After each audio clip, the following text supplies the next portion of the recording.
यंज़िउ अन्हुमा लिबासहुमा, उनसे उतार लिया था, खींच लिया था उनसे उनका लिबास, लियुरियहुमा सौआतिहिमा, ताकि उनको दिखा दे उनकी शर्मगाहें, इन्नहु यराकुम हुआ व कबीलुहु मिन हैसु ला तराउनहुम, बेशक वो और उसके साथी तुम्हें वहां से देखते हैं जहां से तुम उन्हें नहीं देख सकते। तो ये जो बहरहाल इंसान को अल्लाह ताला ने एक जिनसी जज्बा दिया है, इसको शैतान सबसे ज्यादा एक्सप्लॉइट करता है। बेहयाई उसका बहुत बड़ा हथियार है। और ये जो मियाँ बीवी का जो ताल्लुक है, ये शैतान को बहुत खलता है, क्योंकि इसके साथ इस मामले में अल्लाह की प्रोटेक्शन है। ये बहुत कम लोगों को शायद ये चीज़ें न मालूम न हो कि जो कहा ना जना बुरा रास्ता है, तो असल में वो शैतानी रास्ता है। निकाह वो रास्ता है जिसमें फिर इस मामले में अल्लाह ताला की हिफाजत शामिल आल हो जाती है। मियाँ बीवी जब आपस में करीब होते हैं तो फरिश्ते भी हटा लिए जाते हैं, शैतान भी दूर कर दिए जाते हैं। लेकिन इसके मुकाबले में मर्द और औरत बगैर निकाह के करीब होंगे तो वो तो हदीस में आता है, शैतान भी अपना नुत्फा शामिल कर देते हैं। तो ये इसको ये सा सबीला इस मानी में भी है। तो शैतान तो ये अच्छा, ये भी वो जो जादू सीखते थे जो हम पढ़ के आए सूरह बकरा में, तो उसमें क्या होता है, मियाँ बीवी के दरमियान जुदाई पैदा करें ना, वो इल्म हासिल करते थे कि जिसके जरिए से मियाँ बीवी में जुदाई पैदा करें। और एक हदीस में आता है कि वो शैतान तमाम कार्रवाई सुनता है ना, फीडबैक लेता है, तुमने क्या किया, क्या कारनामे किए। तो एक छोटू जो है ना, सबसे छोटे वाला शैतान, तो बाकी तो बड़ी बड़ी बातें बयान करते हैं। किसी ने अमेरिका में आग लगाई, किसी ने लाहौर में जलसे पे गोलियां चलवाई, सब बहुत बड़े बड़े काम करवाते हैं। लेकिन एक छोटू वो आके कहता है मैंने मियाँ बीवी में जुदाई पैदा की, वो उसे गले लगाता है, तूने असल काम किया है, तूने जड़ काटी है, तेरे काम के नताज दूररस होंगे। ये तो वक्ती काम है ना, ये हो सकता है कल तौबा तायब हो जाए, ये असली काम है जो तूने किया है।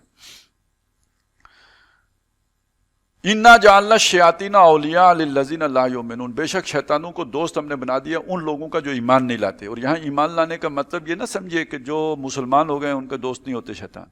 ईमान का मतलब जिनके दिल में ईमान नहीं होता, जो अल्लाह को याद नहीं रखते, जो अपने आप को पाक नहीं रखते, नापाकी की हालत में रहते हैं, ये वो कैफियत है जिनमें शैतानों की आपके साथ दोस्ती हो जाती है। ये हमें सिखाया ना, जब लैट्रीन में जाओ तो क्या अदब है, जब निकलो तो क्या आपने करना है, जब आपने कैसे वुजू करना है, कैसे अपनी तहारत करनी है, ये सारी चीजें हमें क्यों सिखाई, ताकि शैतानों से महफूज रहो, उनसे हिफाजत का सामान है सारा। ये एहतियात हम करते नहीं, तो ये हो गया तो वो हो गया, तो ये हो गया तो ऊंज हो गया। ये सारी चीजें अपनी जगह पे इनकी एक हकीकत है, इसको समझें, इसको लाइट ना लिया करें। ये वो मोतज़िला वाले तरीके ना करेंगे, भाई उसको जिन होता ही नहीं तो फलाना नहीं होता तो शैतान क्या करेंगे, तो नहीं, ये बहुत कुछ है, तभी तो ये सारी रहनुमाई दी गई है। ये हसार है, ये शरीयत, ये सुन्नत, ये हमारे लिए कला है जो इन सारे शयातीन से हिफाजत का जरिया है। वइज़ा फ़अलू फ़ाहिशतन, और जब वो कोई बेहयाई का इर्तिकाब करते हैं, अब ये वो बेहयाई है जो वो तवाफ करते हुए यानी कपड़े उतार के करते थे। कालू वजदना अलैहा आबाना, वो कहते हैं इस पर हमने अपने आबा को पाया था। अच्छा, ये ज़हन में रखें, कुरान मजीद में जो जब ये बात कही जाती है ना कि हम अपने आबा के तरीके पे, तो वो बताते हैं ये फॉलोअर्स हैं, ये अपने तरीके की पैरवी, रवायती लोग हैं, ये उससे दाएं बाएं होने के लिए तैयार, नई बात सोचने के लिए तैयार नहीं है। और वो उस जमाने में जो भी फॉलोइंग होती थी माँ बाप की होती थी। आबा, उनकी एक कदर मंजिलत, उनकी गैरत, उनकी हमीयत, ये लोगों के अंदर होती थी। हमारे ज़माने में माँ बाप को से बगावत करने को इल्म समझा जाता है, उनसे ला ताल्लुकी, बल्कि जो माँ बाप के तरीके पे हो तो उसको समझा जाता है बकवास आदमी, ये कोई इसको तो समझ ही नहीं है। जो ज़रा थोड़ी सी पढ़ लिख के यूनिवर्सिटी से आ जाए तो उसने पहला काम ये करना होता है कि अपने ख़ानदान की रवायात से हट के चलना होता है, तब वो एक पढ़ा लिखा आदमी समझा जाता है। तो अब माँ बाप की जगह पे जिनको फॉलो किया जाता है वो कौन है, असल में वो तलाश करने पड़ेंगे। वो माँ बाप तो है नहीं, तो वो जो है ना, जो मगरब से आए, असल में उसको फॉलो किया जाता है। यार दुनिया ने तरक्की की है, तो जो तरक्की याफ्ता कौम है उनके पीछे चलो। तो आज बेहयाई करने के लिए माँ बाप का हवाला नहीं दिया जाता, आज हवाला दिया जाता है दुनिया की कौमों का, तरक्की याफ्ता कौमों का। देखे ना उन्होंने कितनी तरक्की की, गोया पतलूने उतार के तरक्की की, बस वो इसके बगैर तरक्की हो नहीं सकती थी।